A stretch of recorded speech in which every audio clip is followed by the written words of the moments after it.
Olá, pessoal! Bom, para acabar o nosso curso multimídia, nós vamos falar um pouquinho sobre complicações pós-operatórias. A gente sabe que existem várias complicações pós-operatórias, é o que eu costumo brincar, só tem complicação quem opera. Eu acho que eu já tive todas as complicações possíveis e imagináveis, assim, sabe? Infecção de ferida operatória, brida precoce, já tive ilho paralítico, deiscência de anastomose, deiscência, fístula de condutor adenal, tudo que você imaginar eu já tive de complicação. Por quê? Porque eu opero. Tá, é muito bonito falar assim, fulano de tal cirurgião nunca teve complicação. Vai ver, nunca operou na vida. Né? Porque a gente tem aqueles cirurgiões que só vê exame, chamam o outro para operar, mas não opera e ainda critica os outros. Tá? Mas voltando aqui para nossa aula, tá? A complicação pós-operatória, gente, é super comum, porque também não depende só do cirurgião, depende do paciente. Então, existem fatores de risco para determinada complicação. Então, muitas vezes, a cirurgia de urgência é sempre um fator de risco para uma deiscência de fluido operatório, para uma deiscência de anastomose. Se a gente pega um paciente desnutrido, se opera o paciente numa urgência, a chance de evoluir com uma deiscência de anastomose, de uma fístula intestinal, uma deiscência de parede abdominal, uma infecção do sítio cirúrgico, é muito maior. Então, assim, depende sim da técnica cirúrgica, mas depende dos fatores de risco relacionados ao paciente. Estou falando aqui rapidamente de deiscência de ferida operatória, tá? Quando aquele paciente tem uma deiscência da camada músculo-aponeurótica interna, o que ele vai apresentar clinicamente? Então, imagina, a gente tem pele, subcutâneo, aponeurose, músculo, peritônio, tá? Aquele paciente tem uma abertura interna da aponeurose, o que ele vai apresentar clinicamente? Saída de secreção serossanguinolenta, normalmente em grande quantidade pela incisão. Tem aquela aguinha de carne. Olha só como já caiu em prova. Trouxe essa imagem para vocês. Olha que bonitinha a aguinha saindo, ó. Tá vendo? Por que tá saindo essa aguinha? Porque abriu esta camada músculo-aponerótica. Abriu, começou a sair secreção lá de dentro. Porque sempre que você opera uma barriga, você faz uma laparotomia, gente, um pouco, você lava aquela barriga, fica um pouco de líquido ali. Daí vai sair líquido mesmo, tá bom? E o paciente pode evoluir apenas com uma eventração, onde a pele ainda está fechada, mas a camada músculo-aponerótica está aberta. A sua conduta de operar ou não vai depender do quadro clínico do paciente, tá? Ou o paciente pode evoluir com uma evisceração, que aí abre tudo de uma vez. Abre a camada músculo-aponerótica e abre a pele, assim como nesta imagem. Se chegar neste ponto aqui, obviamente, você vai ter que reoperar o paciente e fechar essa parede. Olha aqui. Aqui é um paciente, ó, até aqui ventrado, mas aqui, ó, a alcinha deu o ar de graça aqui, apareceu, o paciente tem que ser operado. Olha esse aqui, o excesso. Tossiu, chegou assim, tudo para fora. Você tem que operar esse paciente. Paciente com evisceração, com exposição de alça, mesmo que seja assim, ó, piquititinha, como nessa figura, a conduta é reabordada. Você tem que colocar essa alcinha para dentro e fechar ali a aponeurose, se possível, tá? Vai depender do quadro clínico. Mas você não pode deixar a alça exposta. Olha aqui, ó, o que acontece com esse paciente, ó. USP, São Paulo, 2022. Ele tem uma deiscência parcial de pele e eu vejo que aqui embaixo eu tenho alça. Eu não tenho que aponeurose fechando internamente essa barriga. Então, era um paciente que foi feita uma laparotomia por uma obstrução intestinal, ou seja, cirurgia de urgência, paciente com neoplasia, tumor de colo direito, paciente mais debilitado, desnutrido, que muitas vezes não vai cicatrizar bem. Foi realizada colectomia direita com ileostomia terminal, a ileostomia está aqui. Falava que o paciente é diabético, hipertenso, não controlado, tabagista. Então, o paciente tem vários fatores de risco para quê? Para deiscência de anastomose, para deiscência de parede, para uma má cicatrização. Paciente, esse não é idoso, tá? Mas o paciente diabético, sim, diabético, hipertensão arterial não é fator de risco, mas diabetes, sim. Por quê? Porque o diabetes predispõe a uma infecção de ferida operatória. Infecção de ferida operatória predispõe que a não cicatrizar e a ter uma deiscência, seja de pele, seja de uma deiscência da face ali músculo-aponeurótica. Paciente tabagista, não cicatriza bem, cirurgia de urgência, paciente com neoplasia, paciente desnutrido, tá? Não vai cicatrizar, não cola, o paciente não tem proteína, não tem albumina, certo? E nessa questão aqui falava que o paciente no quarto pós-operatório apresentou saída de líquido serohemático pela ferida operatória, típico de deiscência de camada músculo-aponeurótica. Está no sétimo pós-operatória e a ferida está desse jeito, horrível. Neste paciente perguntava quais eram os fatores de risco para a deiscência de parede. Quais são os fatores de risco? Cirurgia de urgência, sim. Ileostomia não, hipertensão arterial, não. Cirurgia de urgência, sim. Doença neoplástica, sim. Tabagismo, gabarito da questão, letra B de bola. Diabetes, sim.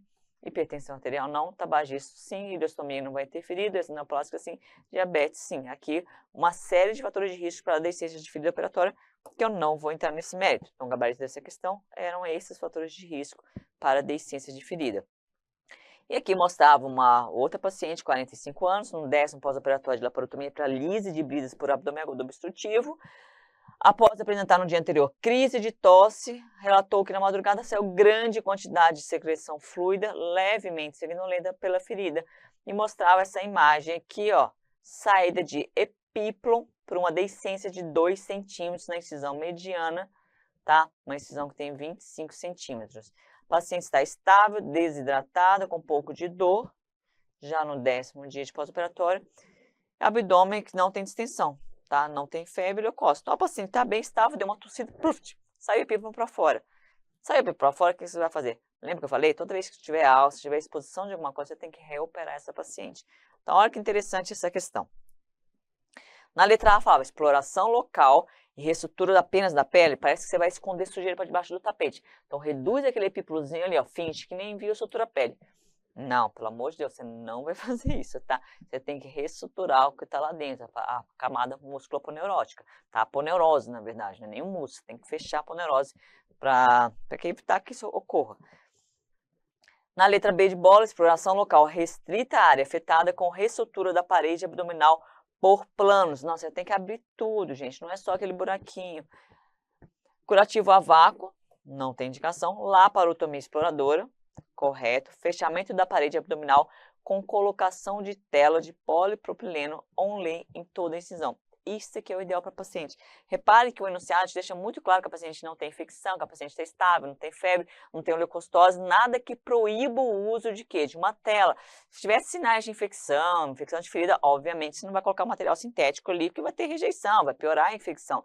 Mas a paciente tossiu e abriu, tá? Se você fechar, talvez fique tenso e a paciente evolua novamente com uma deiscência de aponeurose. Quando você coloca uma tela, é para justamente o quê? Evitar essa tensão na linha de sutura e evitar que a paciente eviscere novamente. Então, sim, está autorizado.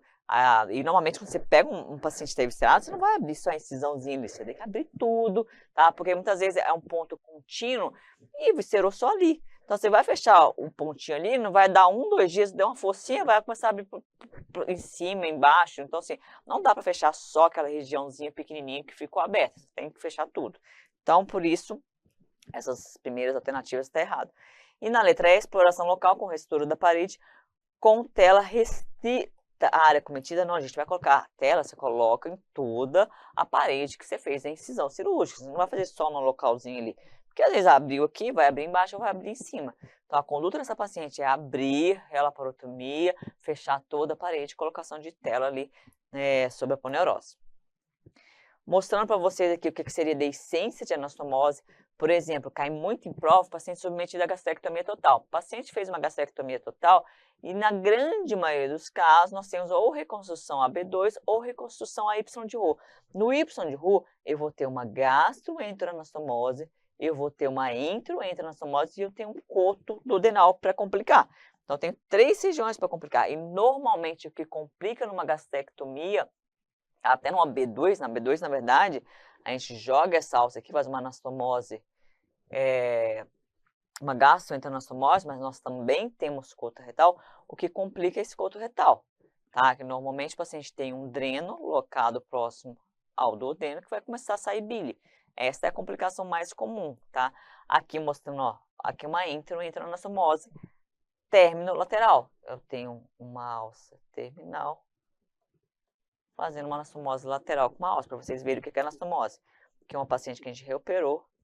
Se você der um zoom nessa imagem, você vai ver que tem pontinhos aqui, pontinhos que abriram. Essa paciente tinha doença de Crohn, tá? Foi submetida a uma ressecção, ela tinha uma perfuração de ilho terminal, que na biópsia confirmou com doença de Crohn. Então, você dá ponto, tá tudo inflamado, gente, a chance de deiscência é muito grande. Essa paciente evoluiu, sim, com deiscência ali da anastomose que a gente fez, da rafia que a gente fez. Ó, aqui era uma questão que mostrava uma vozinha de 73 anos, 5º pós-operatório de uma gastrectomia, com reconstrução AB2, tá? Uma cirurgia feita por hemorragia digestiva por úlcera pilórica. Encontra-se no leito de uma semi-intensiva, recebendo tratamento fisioterápico, respiratório e motor, está deambulando num corredor com auxílio e foi introduzido a dieta com água, chá, gelatina, o paciente estava evoluindo bem, quinto pós-operatório. Equipe da enfermagem notou o débito do dreno no flanco mudou de característica, imagem seguida nas últimas 24 horas, e passou a ter um débito de 110 ml. O paciente está bem, tá? Exame físico com estado geral, estável hemodinamicamente, redondinho, ó. Tinha nada no pulmão, nada no coração, abdômen, incisão, bom aspecto, pouco dolorosa palpação, sem irritação, e o dreno com 90 ml, nós já vamos ver. Paciente pouco anêmica, leuco praticamente normal, PCR um pouco aumentado, função renal normal. O que eu tenho aqui, ó, no flanco? O que é isso aqui verde, ó? Verde. Isso, verde, nada mais é do que bile. Numa paciente que fez uma gastrectomia com reconstrução OB2, tá? Uma gastrectomia subtotal, não foi isso mesmo que ela fez? Gastrectomia subtotal. Nós temos cotoduodenal. E esse dreno aqui esterilizado no flanco direito é justamente para quê? Para vigiar o cotoduodenal, que é o local que mais abre, gente. Quinto, sétimo pós-operatório ali é aquele tempo que você tem que ficar atento. Uma vez se abre, passou do sétimo, você dá aquela respirada, assim, provavelmente não vai abrir mais, tá? Não que não seja possível. Então, a paciente estava bem estável hemodinamicamente, começou a sair essa secreção. Eu preciso operar essa paciente? Não, tá? Provavelmente ela tem o quê? O diagnóstico é uma fístula de cotoduodenal, pela característica do débito. Se fosse uma secreção entérica, mas não biliosa, eu poderia pensar, não nessa paciente que tem um B2, mas se a paciente tivesse um Y de Ruhr e tivesse uma introanastomose mais baixa, saiu secreção entérica, eu poderia pensar o quê? Uma fístula da introanastomose.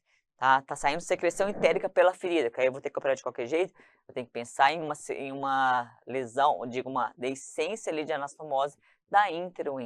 Tá começando a sair bile. Por um acaso, nesse paciente está saindo bile pelo dreno. Tem uma fístula dirigida numa paciente que está bem, está estável hemodinamicamente.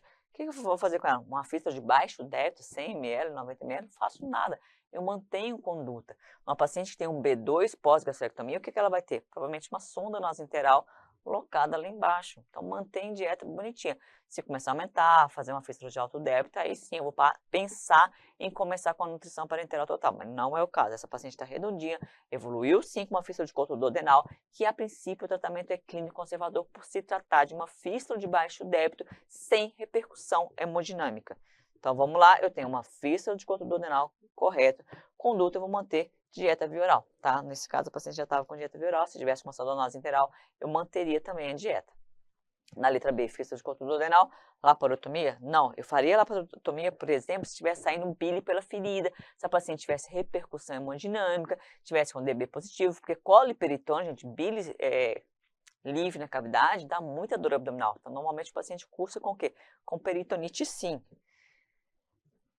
Fístula da gastroentro? Não teria secreção biliosa, teria uma secreção mais gástrica, mais escura.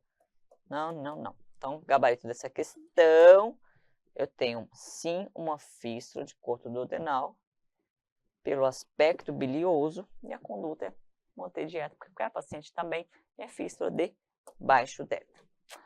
Certo, pessoal? Bom, finalizamos nosso curso multimídia, mostrei todas as imagens possíveis para você que já surgiram aí nas provas de cirurgia geral e que algumas imagens minhas já servem para o pessoal que eu aposto aí que possa surgir.